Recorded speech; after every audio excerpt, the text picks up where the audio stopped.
Olá, irmãos, graça e paz. Gostaria de compartilhar nessa oportunidade com os amados uma palavra que está na carta de Paulo aos Gálatas.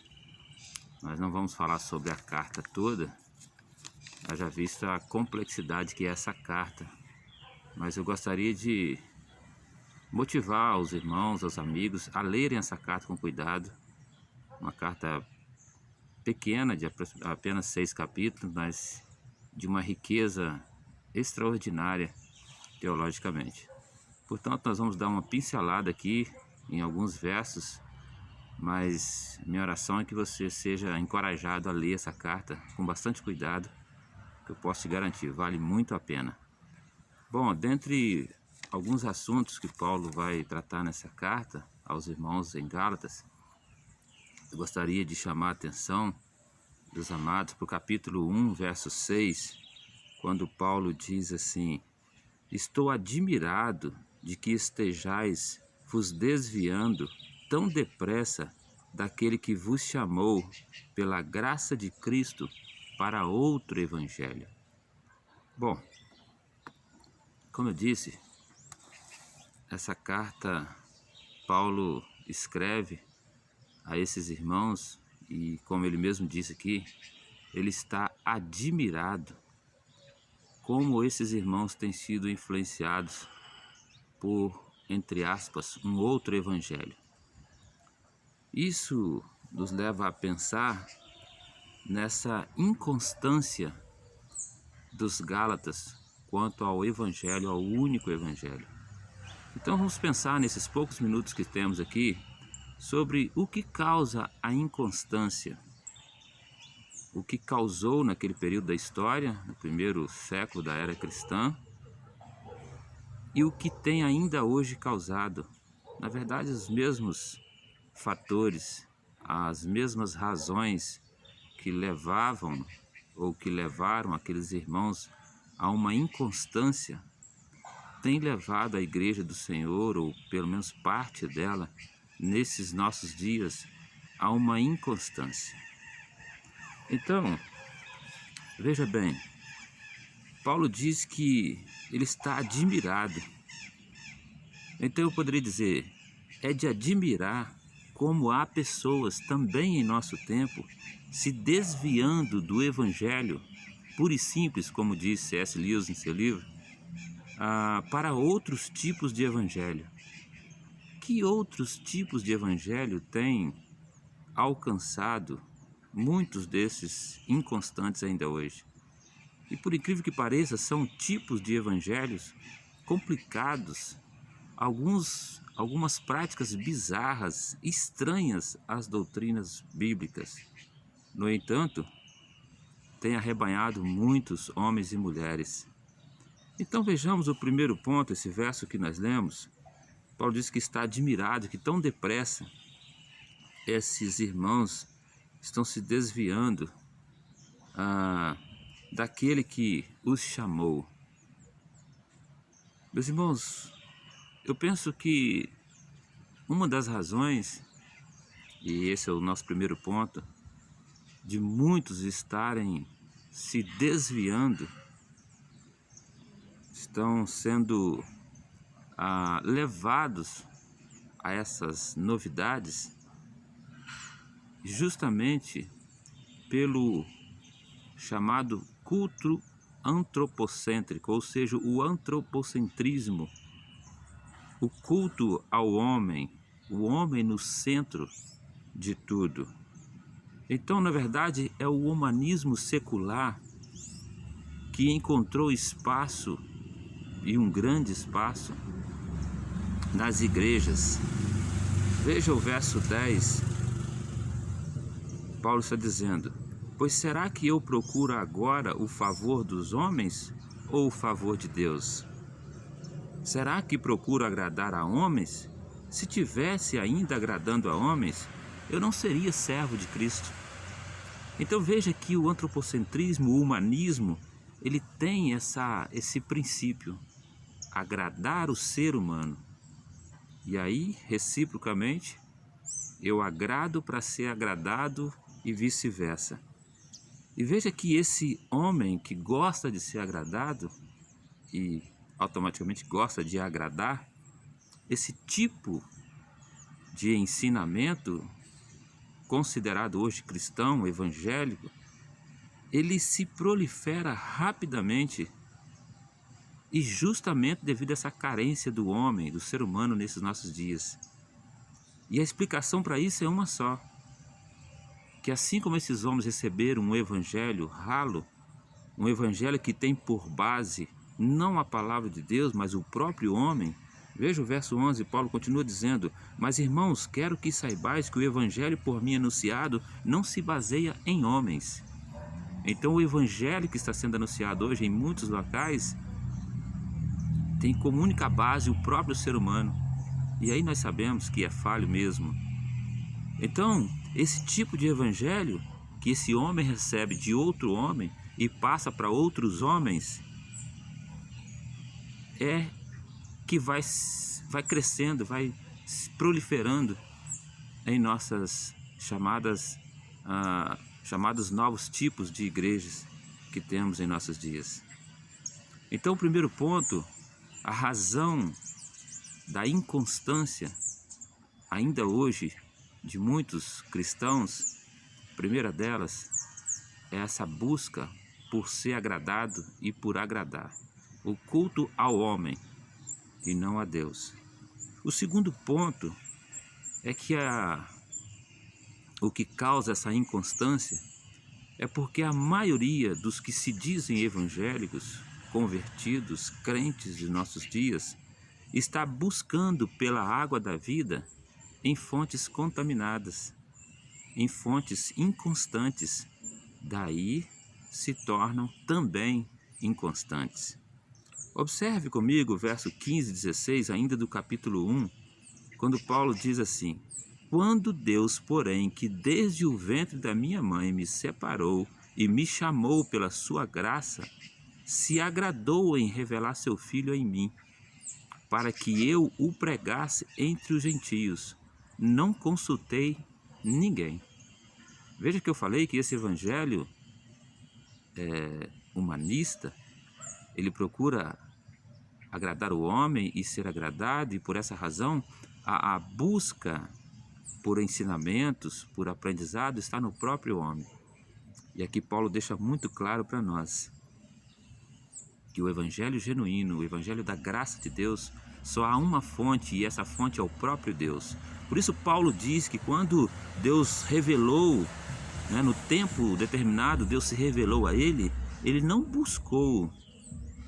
Eu achei interessante esse finalzinho do verso 16, ele não consultou ninguém. Já perceberam que hoje, talvez pela preguiça que em especial nós os brasileiros temos de ler, de pesquisar, de se aprofundar na palavra de Deus, a maioria acha bem mais fácil aprender por meio de outros. Ou seja, quando aparecem as novidades aí, os novos métodos, os novos esquemas para isso ou para aquilo, para aquela outra finalidade na igreja, é comum multidões irem atrás, buscando, procurando exatamente o oposto do que Paulo diz. Paulo não consultou a ninguém. Paulo não buscou informações ou não buscou a água limpa, a água cristalina, a água da vida em fontes contaminadas. Meus irmãos, hoje nós temos a fonte da água da vida em nossas mãos, a palavra de Deus.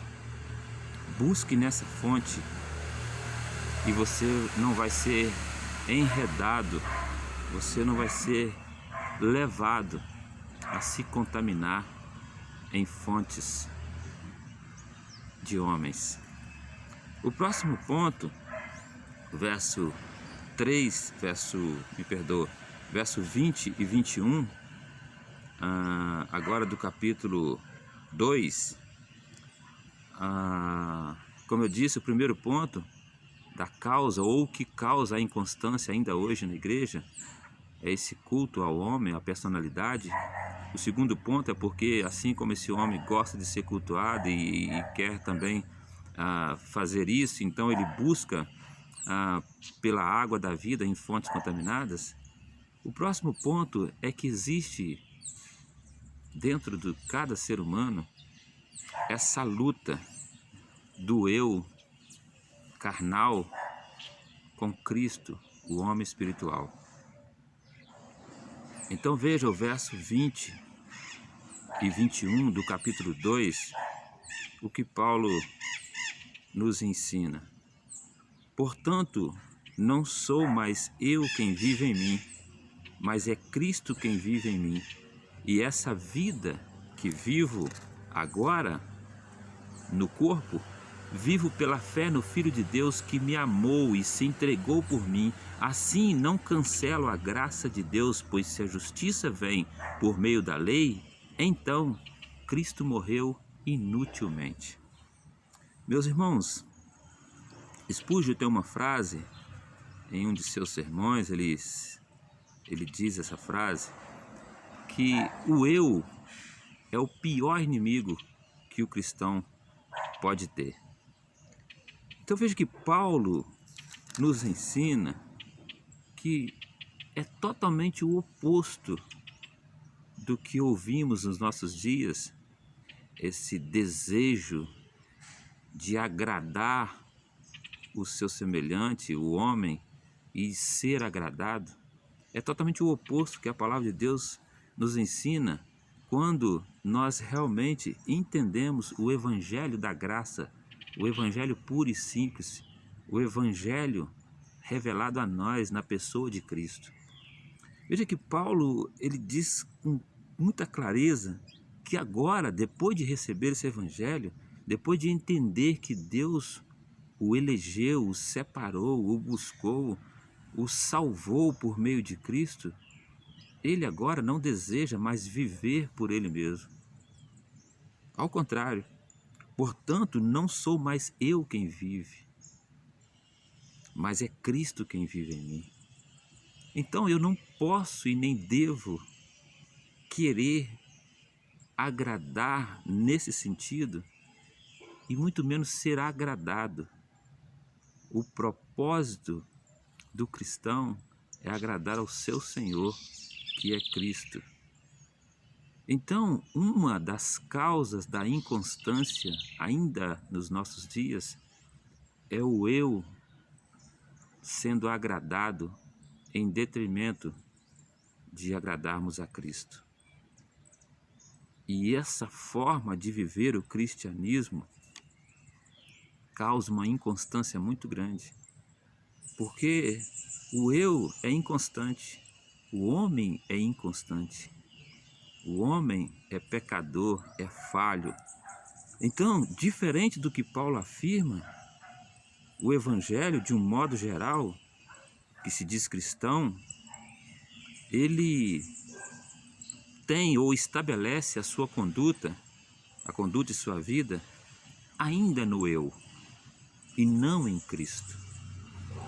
E Paulo vai falar muito sobre isso nos capítulos 3 e 4, sobre a liberdade que nós temos em Cristo. E isso fica muito claro nesses capítulos. Nós somos chamados à liberdade, justamente a liberdade da lei, do eu, do fazer, porque agora estamos em Cristo. Porém, o que Paulo nos ensina é que agora não vivo mais eu, mas Cristo vive em mim. Então me submeto à vontade de Cristo revelada na sua palavra. Só repetindo, o que causa a inconstância ainda hoje em muitos cristãos é exatamente o humanismo, o culto ao homem, a personalidade. Assim como também o que causa a inconstância ainda hoje é o ser humano, o homem, buscar a água da vida em fontes contaminadas. Ou seja, querer aprender de Cristo, aprender de Deus, aprender da Bíblia, não pela própria Bíblia, mas por meio de homens, de sistemas, de métodos, de ferramentas que garantem ou que prometem te levar a Cristo, quando nós sabemos que nada disso funciona, que tudo isso é muito inconstante, é muito fraco. E o outro ponto que tem nos levado, ou tem levado boa parte da igreja a uma inconstância, é o agradar ou viver o eu em detrimento de viver Cristo. Meus irmãos, meus amigos, que Deus, por meio da pessoa bendita do Espírito Santo, te motive, te constranja a buscar, a tomar essa água da vida, água cristalina, numa fonte segura. E essa fonte é a palavra de Deus, é a Bíblia Sagrada. E hoje temos ainda uma vantagem de podermos contar com um professor particular, com um ajudador que está sempre conosco, a pessoa bendita do Espírito Santo. Que Deus, o Pai, te abençoe, revele Cristo Jesus, o Salvador, a sua vida, por meio da pessoa bendita do Espírito Santo. Mais uma vez eu te motivo a ler essa carta. Estude a carta de Paulo aos Gálatas. Que Deus te abençoe, que Deus nos abençoe e mais uma vez somos gratos a Ele pela sua palavra revelada a nós. Fiquem todos na paz. Um forte abraço.